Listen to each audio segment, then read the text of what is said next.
Hello, everyone. Welcome to the next Technical Steering Committee, the June 2024 edition. Again, some interesting highlights of this month. We have some new EV charging special interest group. Linux Foundation Energy is growing and growing, and that creates more structure and more, also, I think, even better alignment in the EV space. We'll come to that later. Then some interesting updates from joint office, some cool tech demo done. Also a lot of other cool tech news, for example, that Xcodec is now switched to the new library. And we have a kickoff for the vulnerability management team. I have to practice that word. So let's see where this goes. Antitrust policy, quickly mention that competitors potentially here in the room, so please behave. So let's kick off with what's new, what happened over the last weeks. And this slide is something we want to introduce now. Known chargers based on EVerest out there, that we track that over time because meanwhile the numbers are increasing and nice. Mahle and Quello out there for a while. Podpoint announced, I think last week, there was a press release that the new products now in production are based on EVerest.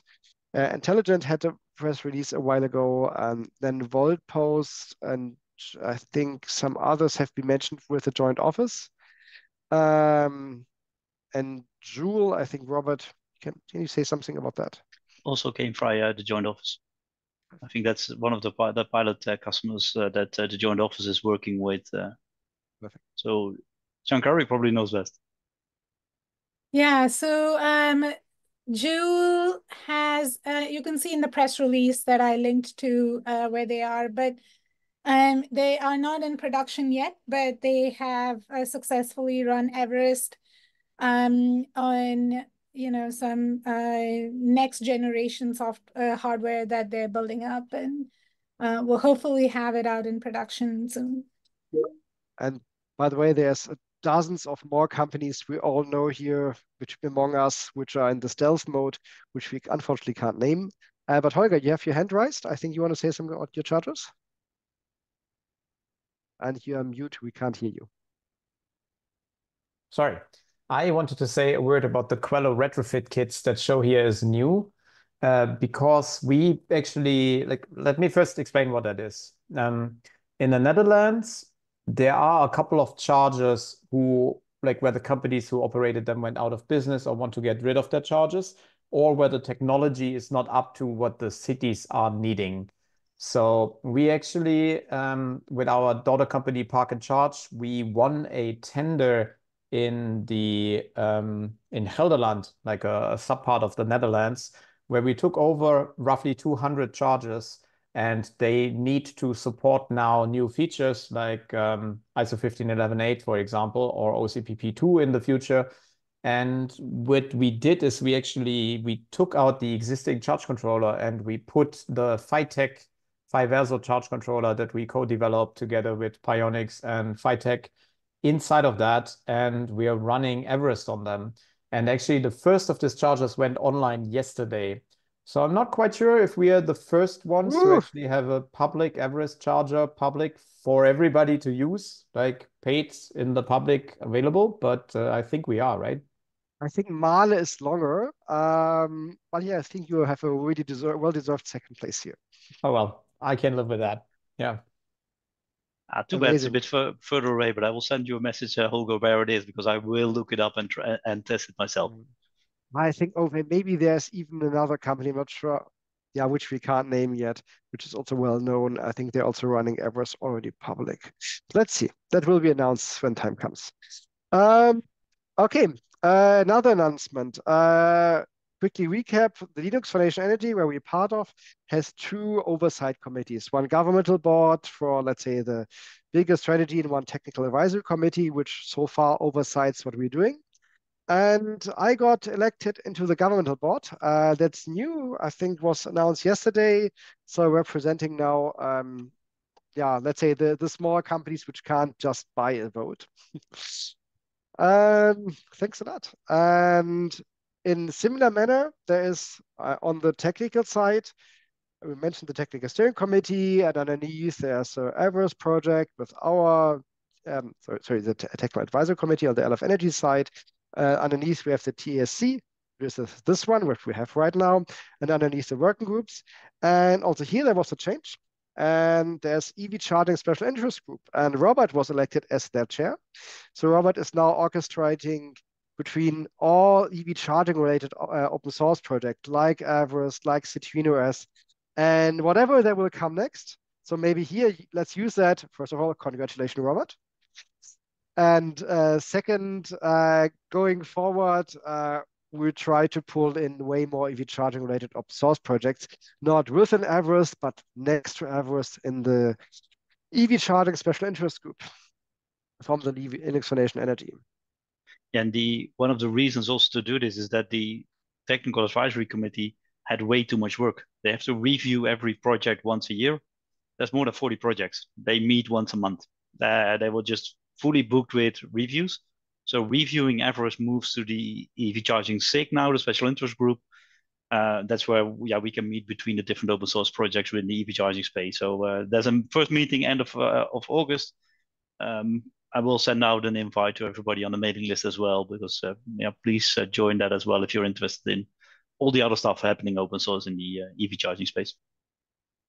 Yes, and I think it's also quite interesting to see here that we have an opportunity to better collaborate, pulling in more projects, and then in those annual reviews, every project will have on the SIG that you have more qualified feedback. So far in the Technical Advisory Committee Commission, there are people from all over the energy field. They sometimes don't really know what EV charging means and what's good and what's bad. So I think it will also help getting more knowledgeable feedback. Okay, event recap. So what else happened? CharIN Testival Europe, so usual Testival, a lot of tests. We also participated in one panel discussion about balancing security and openness in EV charging ecosystem. I think we had there quite a good stand. 1 second, phone rings. On top of that, we tested many cars successful. I think there was also quite some push towards trucks initially, and I think that pattern is now replicating on the next slides. We have the Power to Drive in Munich, biggest show around EV charging hardware and services worldwide, I would say. Super busy, even though in the same time, the same city was European Union Soccer Championship. Bad timing choice, but anyway, very busy times, a lot of good discussions. And again, in parallel, in Berlin, there was a charging infrastructure conference from the German Ministry of Transportation, so the German Joint Office, in a way. And I got a 5-minute pitch some hours after the keynote from our ministry, and the entire discussion was all around rollout of megawatt charging systems. They have a really aggressive and detailed plan for scaling that up the next 5 years. So until 2030, we'll have more than 300 sites with megawatt charging systems along German highways.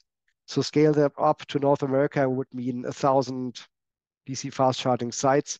Here you have a bigger country, for you it would even mean way more. So I think it's every 30, every 50 kilometers along the highways, there will be a super fast charging site. So quite a rollout ahead. Also had been in other startup conferences talking about EV charging. I was here in Lausanne. Robert, I think you have been on a conference in Munich. I think you didn't have a picture, so not made it on the slide. Anything you want to say? ChargeTec Munich, presented what the impact of open source software can be on the industry. The topic of the entire conference was how can we break the barriers in the EV charging industry, and I think open source is an important one on that. And after that, also was part of a panel discussion. Thank you. And Sakari, do you want to take this one? Sure. I actually do have a photo of us plugging in the micro megawatt charger, but at the beginning of the event, we were told we're not allowed to take any photos or at least share any photos of testing. And so I didn't put that in here. Yes, so a bunch of people from the Joint Office and the National Labs went to the CharIN Testival in Cleveland. This group, the EVerest group, attempted a software demo of plug-in charge and smart charging working end-to-end. That is now working. We also attempted a last-minute informal ad hoc hardware testing. We got the smart charging code to power up and connect to the CSMS, but we ran into issues with the PWM while plugging in. So the car and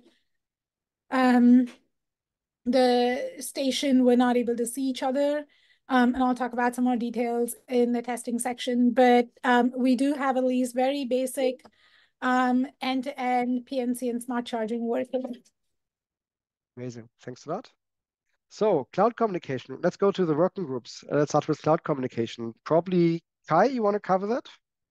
Or Robert? Yeah, I can take it.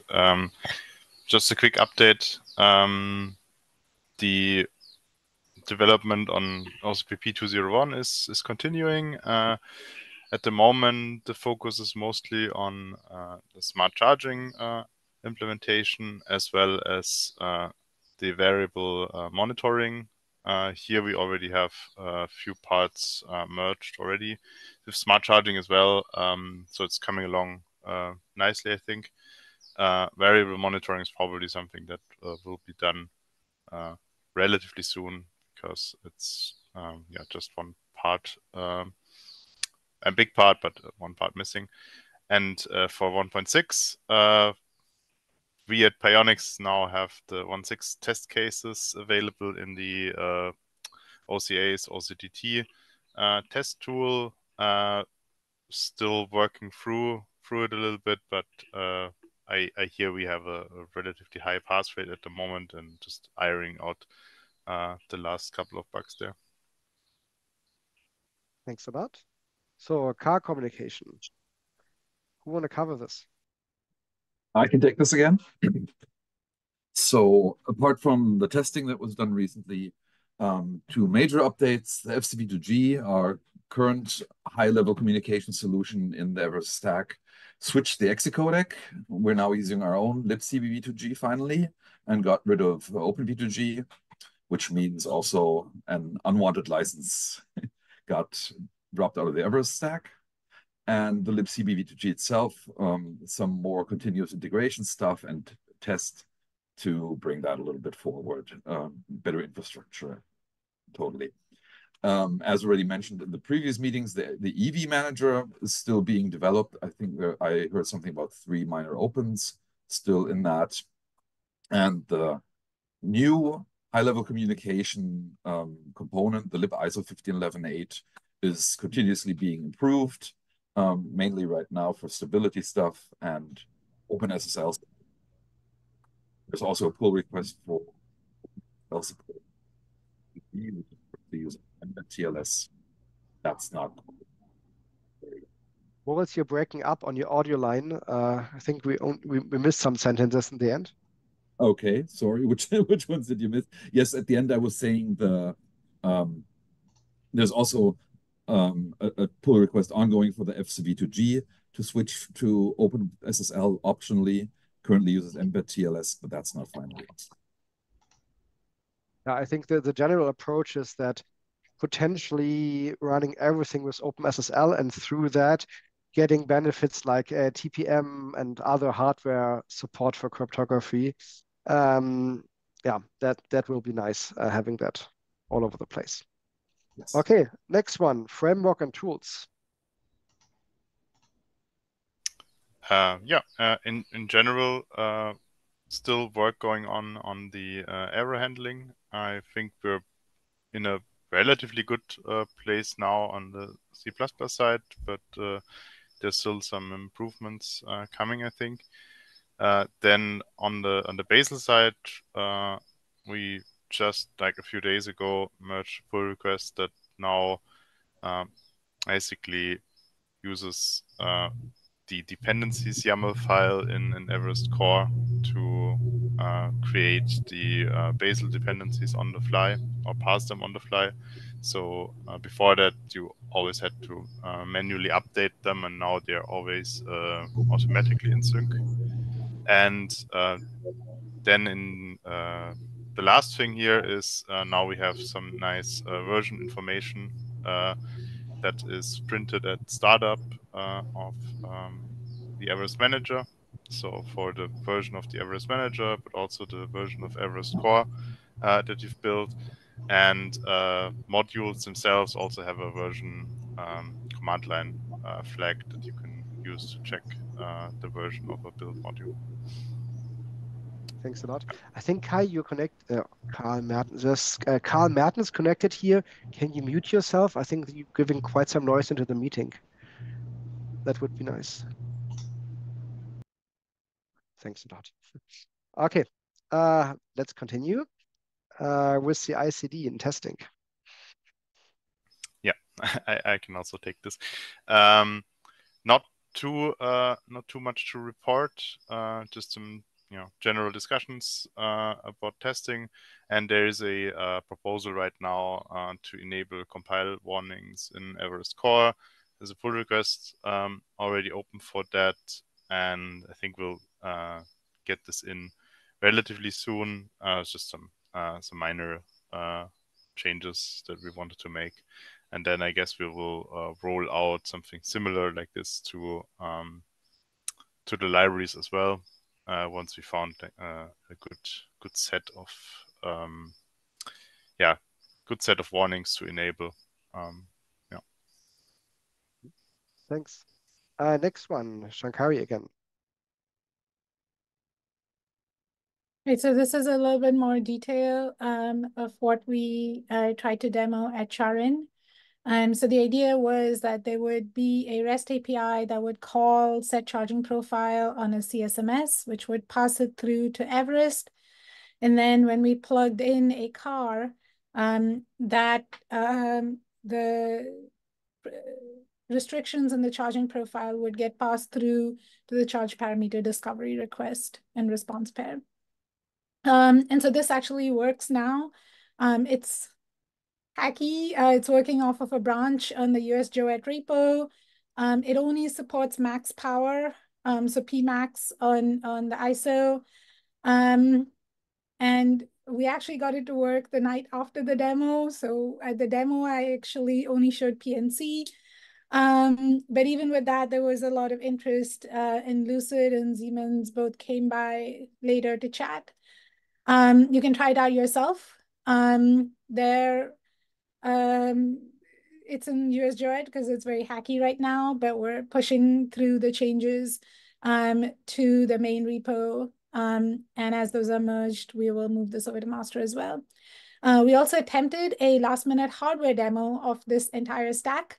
Got the new firmware, we cross-compiled everything, we booted it up, we plugged into 3 cars, but apparently they did not receive the 5% PWM for EIM, and we weren't doing PNC because we didn't have the certificates.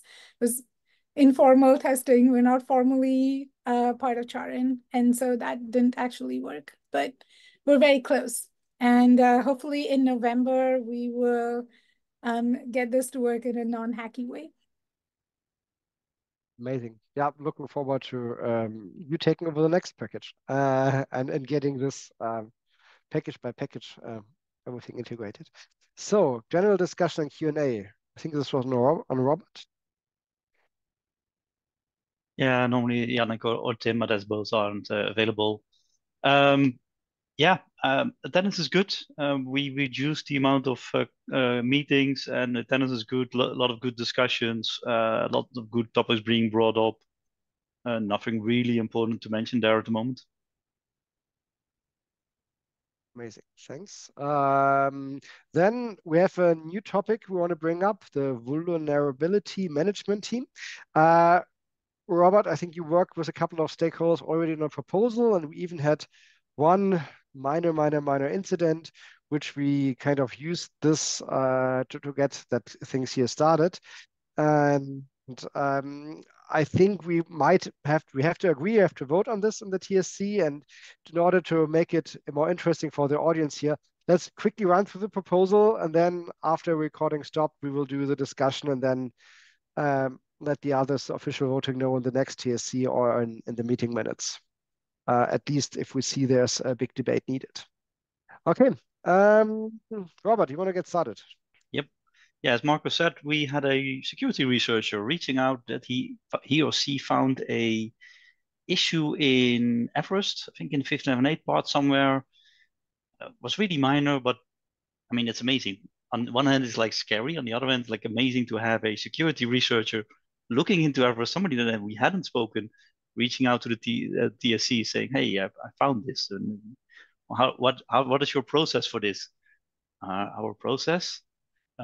We need to be more professional here. So really dug into this, looked at Linux Foundation. Hey guys, we need to do a better job here. So we need to come up with how do we solve this?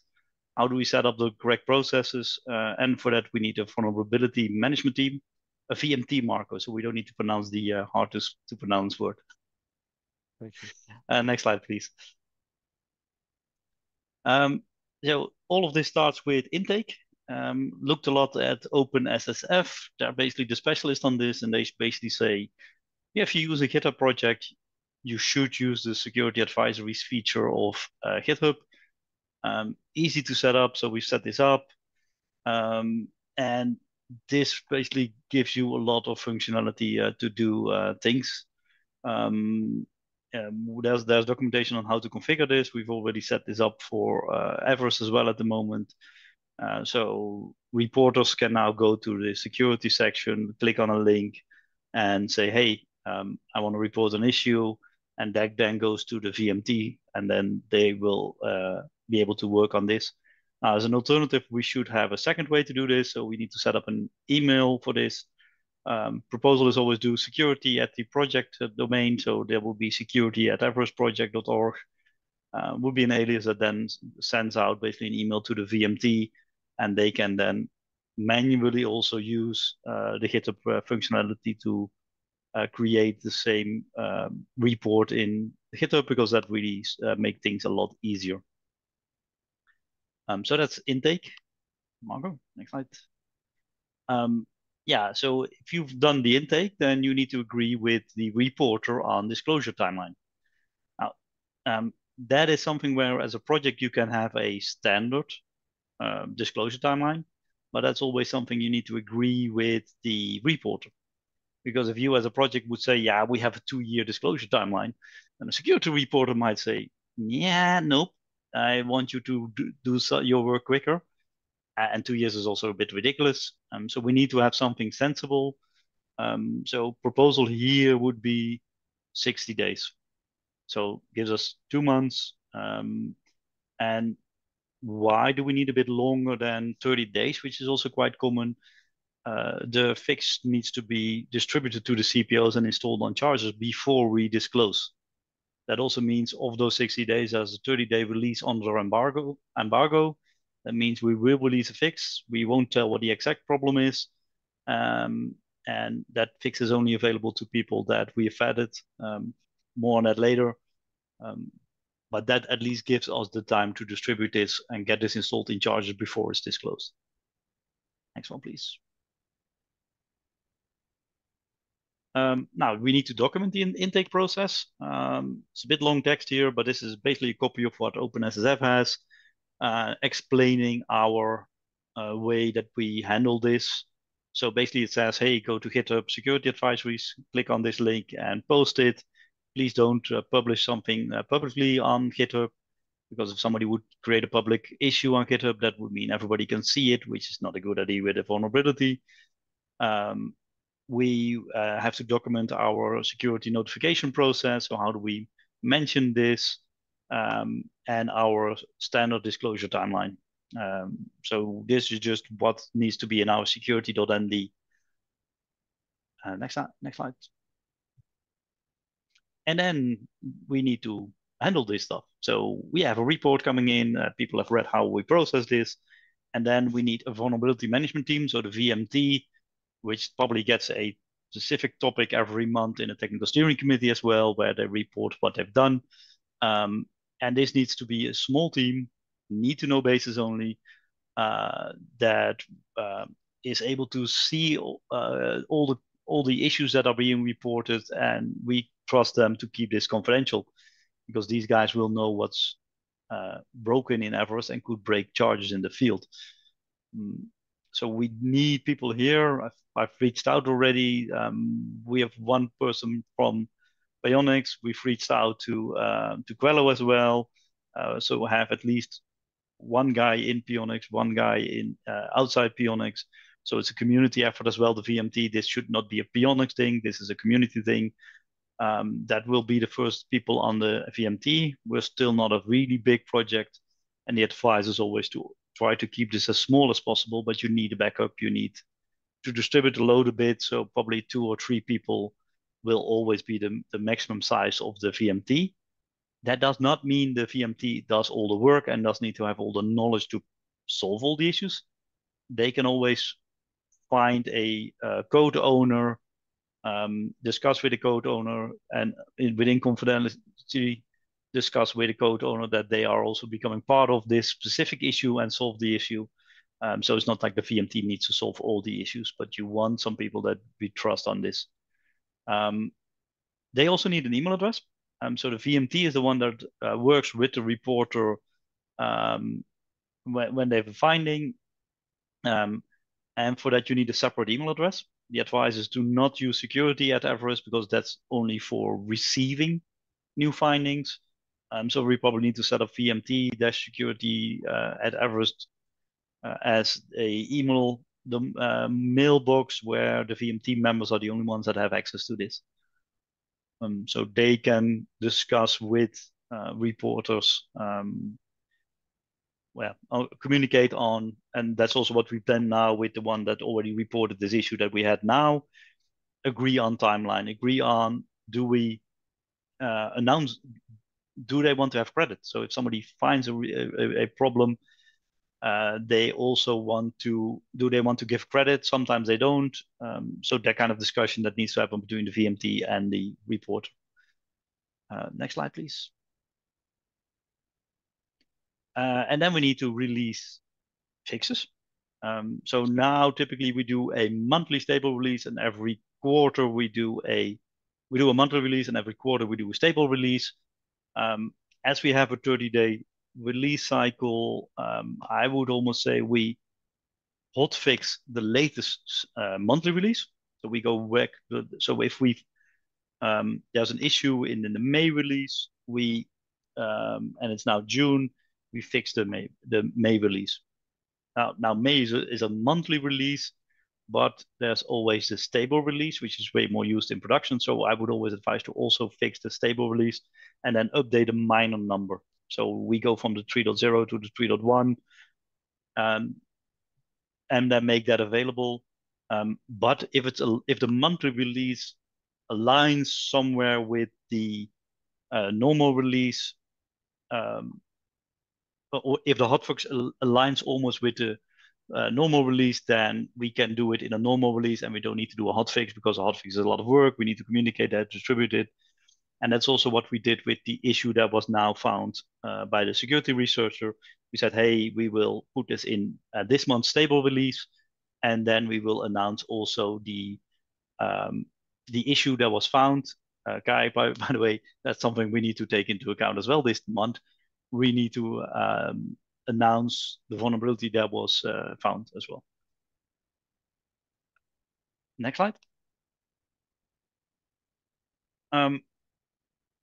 And we need to notify people that are using EVerest. So in case of a critical, high, or moderate severity, we need to inform companies that are on the embargo list. You don't want to announce it to everybody. You want to have a small list, and we need to vet them somehow.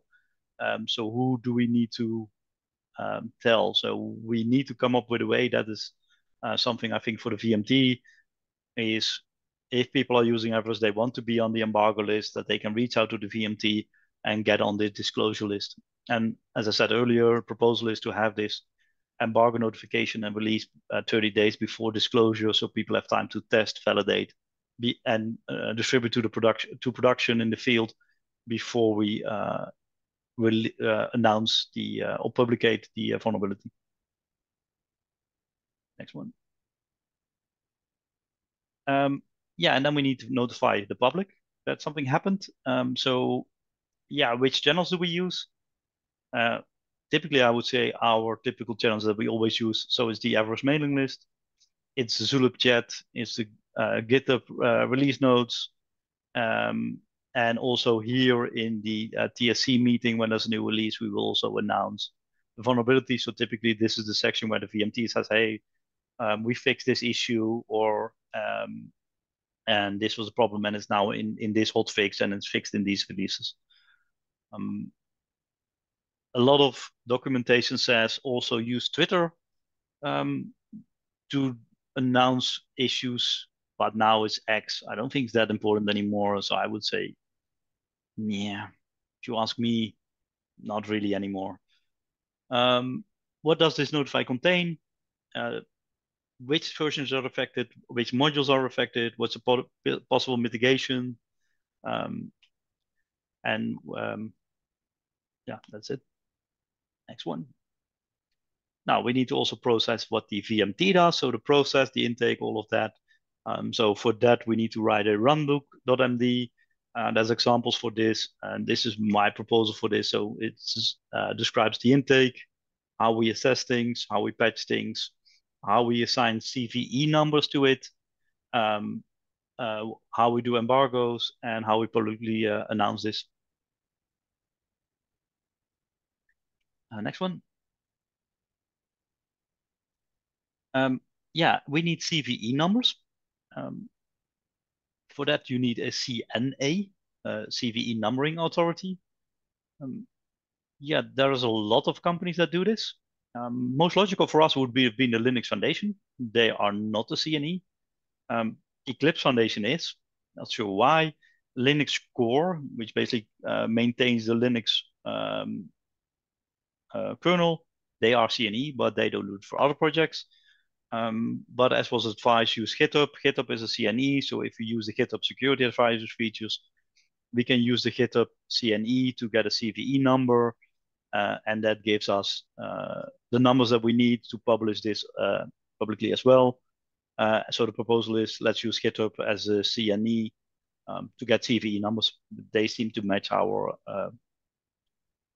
way of working the best, and we get everything integrated. Next one.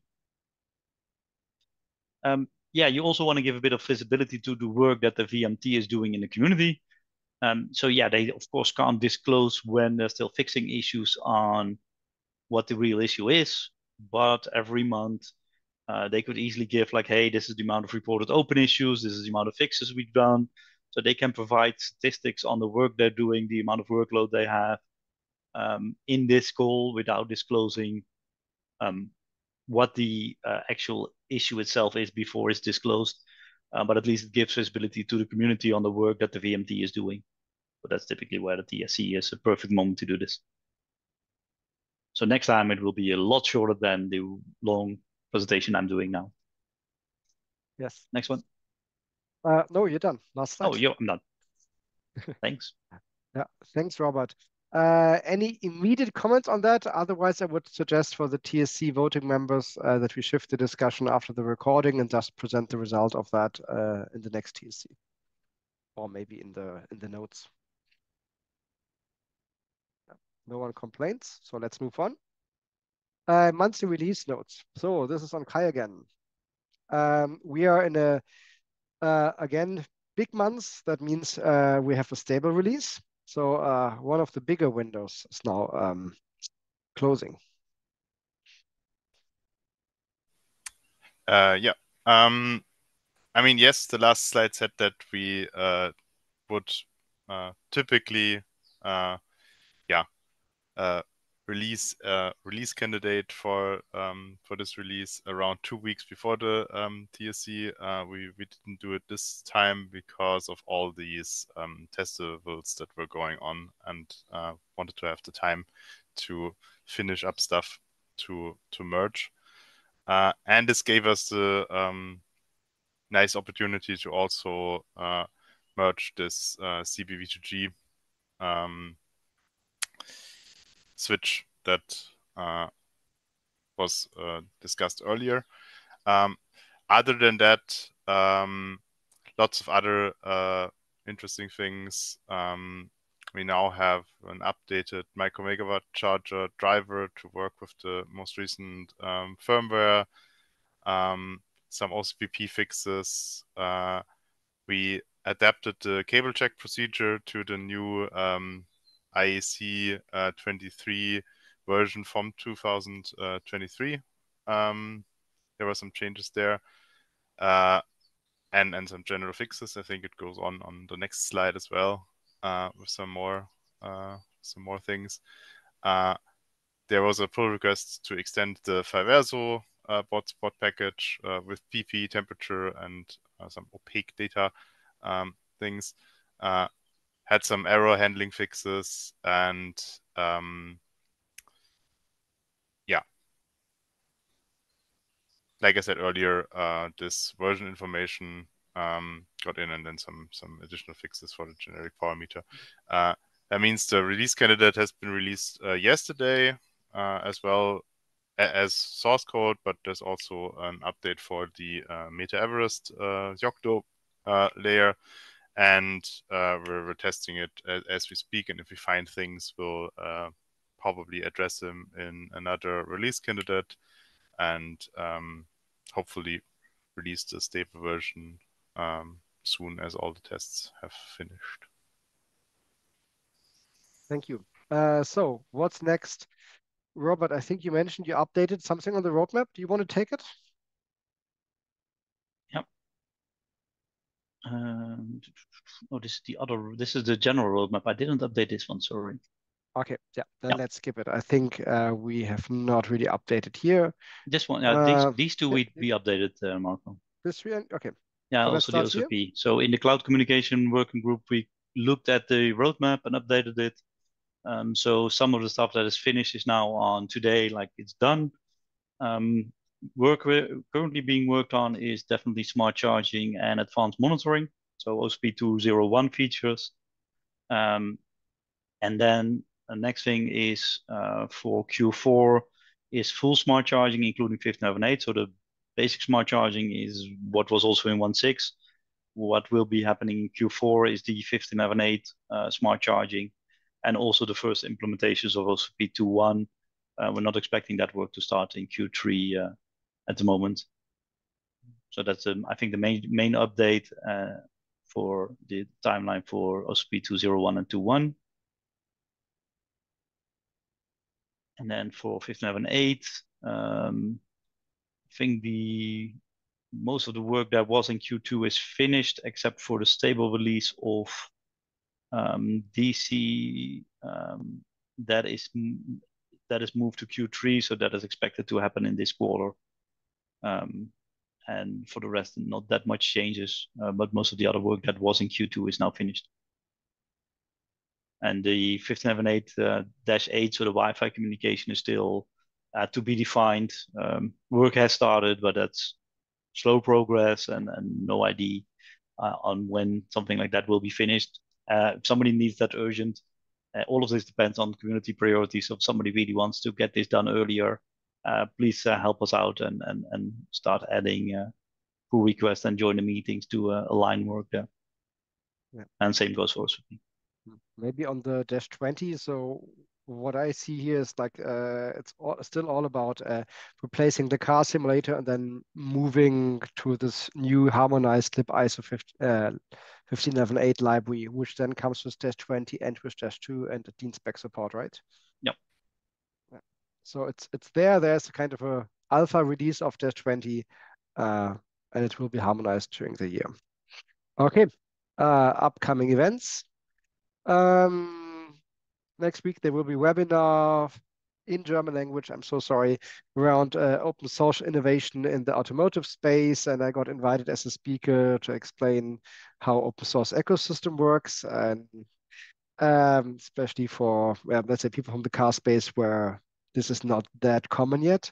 CharIN North America, I think there's a meeting. I think Shankar mentioned that she will participate there with joint office. ICNC, there's something big planned, not public yet. Please be surprised. LF Energy Summit in Brussels, Open Source Summit Europe, Vienna, next CharIN Testival, IAA Transportation. There will be probably Pionix part of the Canonical booth. Open Charge Alliance has a big anniversary party or conference end of this year. There will be Electronica later this year, not only Pionix, but also FITech. At least another CharIN in US later this year. And if anything is missing here, happy to, if you speak out now or just ping us a note and we'll put it on the slides for next time. So next TSC will be July 25th, same time again. And yeah, until then, there will be all the weekly or bi-weekly working groups. You can find that on the EVerest documentation page, or again, just reach out if you want to join any of those groups. They're all public. Things are organized in Zulip. So please feel free to sign up and join our efforts here. And let's close the recording now and start the discussion.